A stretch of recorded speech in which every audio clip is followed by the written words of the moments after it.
fiery horse with the speed of light, a cloud of dust, and a hearty hi-yo Silver, the Lone Ranger.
In the early days of the western United States, the local sheriffs had a full-time job preserving the peace. They knew very little about law. There was no adequate court system, and the men, women, and children who couldn't defend their rights by force had no law-enforcing agency to protect them. The masked rider of the plains was the only man to whom they could turn for help, and in time, Hi-Yo Silver became the battle cry of justice. And now return with us to those thrilling days of yesteryear. From out of the past come the thundering hoofbeats of the great horse Silver. The Lone Ranger rides again. Come on, Silver! We're heading west to the gold country. Hi-yo, Silver! Away!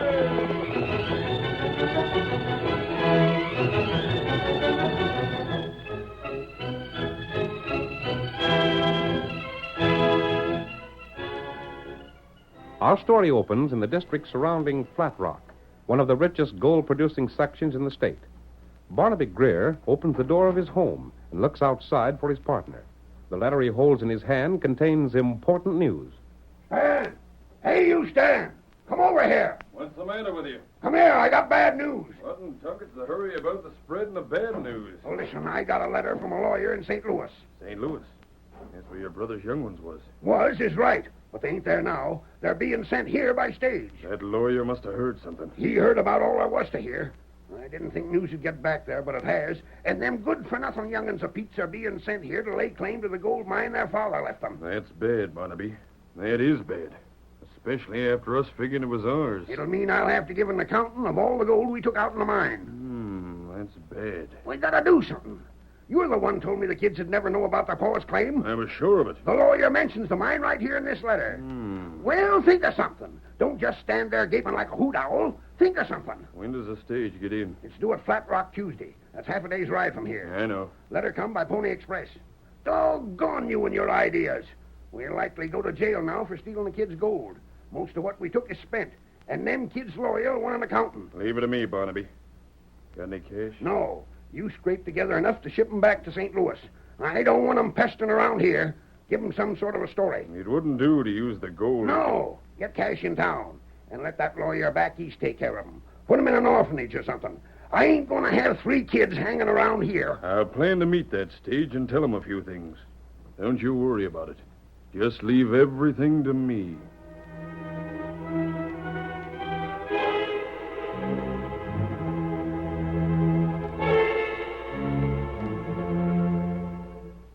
On the day the stage was due, Stan borrowed money from everyone he saw in town. Tonto, the faithful Indian companion of the Lone Ranger, was buying supplies when the bartender gave Stan the last few dollars he needed. The stage had already arrived when he left the cafe and hurried to the express office. He found Tom, Sally, and little Betty waiting for their uncle. Now then, you 3 come on over here and sit in the porch.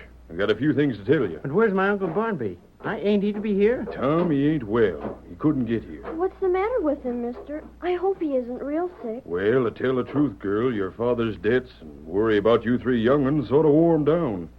You see, your old man thought he had a sizable sum of cash here, as well as some mining claims. We were told there was a house and a gold mine and some cash in the bank for us as well. Yes, we come to live with Uncle Barnaby. Trouble is, kids, the mine caved in. It'd cost too much to tunnel it out again. Caved in? Yep. Then your uncle went broke.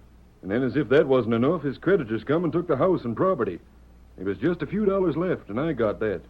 Your uncle sent it so as to buy you a stage passage back east where you come from. You know people there. But we can't go back there, Mr. Denton. There's no place to go there. No place but the orphanage, where the lawyer said we'd have to go. Well, shucks, even that'd be better than starving out here and putting your poor sick old uncle a lot of worry, wouldn't it? Oh, we don't want to worry him or be a bother. There, now, that's right nice, you Sally. Let's see. Tom, you're the oldest. I'll hand this cash money over to you, and you sign this paper showing you got it. Yes, sir. You're the man of the family, you know. Sign important papers and everything. I'll go see Mrs. Beebe. That's her house across the street. She'll put you three up for the night, and you can pay her $1 or so for it. Yes, sir. Then tomorrow the stage will come through, and you can get on it and get back where you come from. There's cash enough to buy your passage there. Here, now sign here. Yes, sir. This isn't the way we thought it'd be. Now, don't lose your nerve, Sally. I'm not going to let you and Baby go to the orphanage. I'll get a job and work. Don't you worry. There. Now, wait right there, and I'll go across the street and see Mrs. Beebe about you. Yes, sir. Tom, what about Baby? It's an awful long trip. We can't turn right back and go through it all again. I don't know what else we can do, Sally. This money won't keep us long if we stay here, and it's all there is. Tonto, see, baby? Oh, a real Indian. Oh, gosh, Her plenty nice. Sally, look. Baby's smiling. Why, that's the first time in days she smiled. She likes the Indian. Me, Tonto. You from East, huh? Yes. We came here to live with our uncle, but all the money was lost and he's ailing. So we're going back east. That long trip. It's an awful long trip. I wish we didn't have to go. Who, Uncle? His name's Barnaby Greer. Do you know him? Oh, Tonto know him. You do? Get away from them youngsters, Injun. Come on, kids. You'll stay with Mrs. Beebe till the stage comes. Oh, wait, Mr. Denton. This Injun's friendly. I told you to get. You say Greer sick? Yes, he's sick. You say money all gone? Ain't none of your business. Now clear up All before the cash that was left out of what Pa had was given to us, Tonto. You give him cash? Yes. Oh. What's it to you? Tonto, go now. You'd better. You not worry. Maybe you not go east. Not go east? What do you mean? Tonto maybe see you later. Good riddance to him. Don't you kids talk to no redskins. Tain't safe, savvy? Now, come on. Get him up, Scout.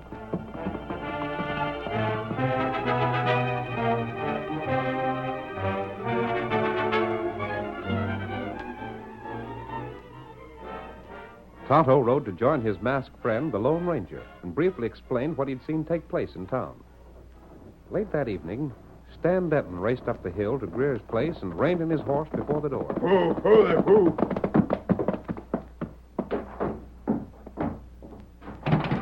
Barnaby!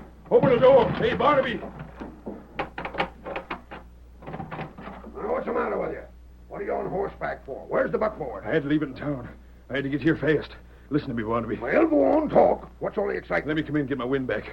I wanted to be sure I got here first. First? What do you mean? Tell you in a minute. Well, go on now, talk. Did you see the kids? Let's get some cash seen for them. I borrowed enough to give them a stage fare back to St. Louis. But it didn't do no good. They ain't going back. Ain't going back? Where are they now? They're on their way here. On their way here? Confound you, Stan. I know what you told me, Barnaby. And I carried out things just as we'd planned. I met the kids and told them the mine had caved in. Yeah, what'd they say? They believed it all right. Everything was going swell. They was going to stop for the night with Mrs. Beebe and catch the eastbound stage tomorrow. Well, why ain't they doing it? Why are they coming here? Who's bringing them here? I'm trying to tell you as fast as I can. While I was at Mrs. Beebe's, an Injun got to talking to the kids, and they told them all about themselves. What'd you find out? Well, for one thing, I told the kids the money I gave them was what their pa had left them, and the Injun seen me borrow it in the cafe. Blasted Injun, spoiling all our plans. That ain't the worst of it. The kids didn't want to go back. Of course not. So they was quick to believe anything that was told them. Yeah, what was told them? They didn't believe an Injun over you, did they? Well, not at first. I left them with Mrs. Beebe, you see. Then I hung around town for a while. I figured there wasn't any sense in coming back too soon, so I dropped in the cafe. Next thing I knowed, the Injun come in and took me out. Then what? Outside, there was a masked man. He told me the kids was coming here, and him and the Injun was bringing them. A masked man? What in thunderation is a masked man doing interfering with our business? He told me he knowed the whole thing was a lie, that the kids' mind was good, and they was going to get it. He talked to the kids? Yeah. Tom, that's the oldest. I know. Go on. Well, Tom showed him the letter the lawyer wrote, proving who he was and telling anyone it might concern that he was the rightful owner of this mine we've been working. We gotta do something. We gotta do something. We gotta do it doggone fast. Barnaby, if them kids get here and see that mine's being worked, they'll know the whole thing's a fake. There ain't no telling what this masked man will do. Doggone it, I didn't think they'd get folks on their side 5 minutes after hitting town. Gotta do something fast. There ain't but one thing we can do, Barnaby. Well, go on. I should know better than to listen to your ideas, but go on, tell me. If the kids get here and see the mine working, they'll expect all the gold that's been taken out of it to be theirs. That's where the shoe pinches. We ain't got it. Not having it, we'll both go to jail. You ain't telling me no news. Thought you said you had a plan. I'm getting to it, Barnaby. Only thing we can do is blow up the entrance to the mine. Blow it up? We gotta do it, Barnaby. When the kids see it's caved in, they'll believe I told them the truth. Then we can convince them the masked man and the Injun was just scheming something. And we can still send them back east. There'll be another stage heading there in a week. Yeah, we can tolerate them for a week. But with the mine caved in, we'll have all the trouble of digging it out. Well, what do you want to do? Dig the mine out again or go to jail? There ain't no choice. Go on, get ready to set that blast.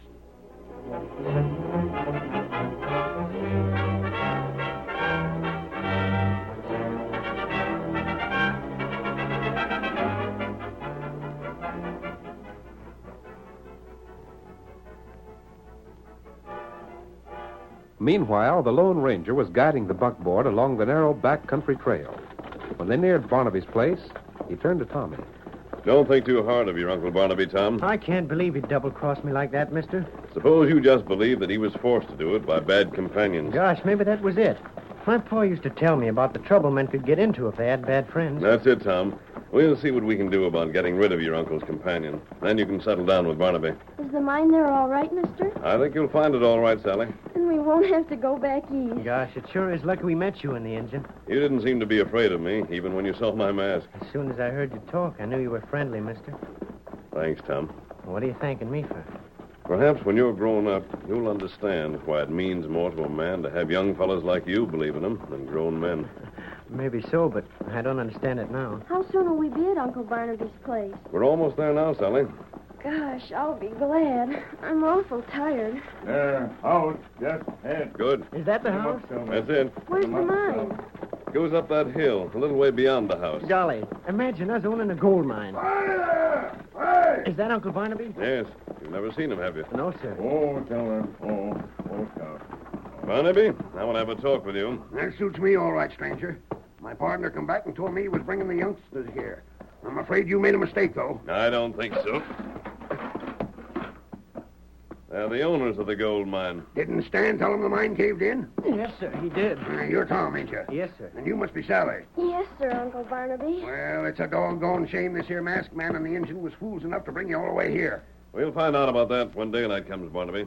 I told them you must have been forced to send word that the mine caved in. We don't hold it against you, Uncle Barnaby. This masked man is trying to work some schemes of his own. The mine has caved in. It has. It's caved in, and you can see for yourself soon as daylight comes. But you come in now. I'll put you up for the night, and then I'll have to take you back to town first thing in the morning. You mean to tell me the mine is actually caved in? You can hear, can't you? Tonto, you stay right here. Keep an eye on these children. Me do. I'm going to find out something just as soon as I can unhitch Silver from this wagon. I didn't think the masked man was working any scheme up, Uncle Barnaby. He's masked, ain't he? Well, yes. Ain't your pa ever told you outlaws in the West wear masks? Knock him in the house. If that hombre didn't pack 2 guns, I'd hold him and turn him over to the law. We'll meet sometime tomorrow, Barnaby. Hello, Silver! Away!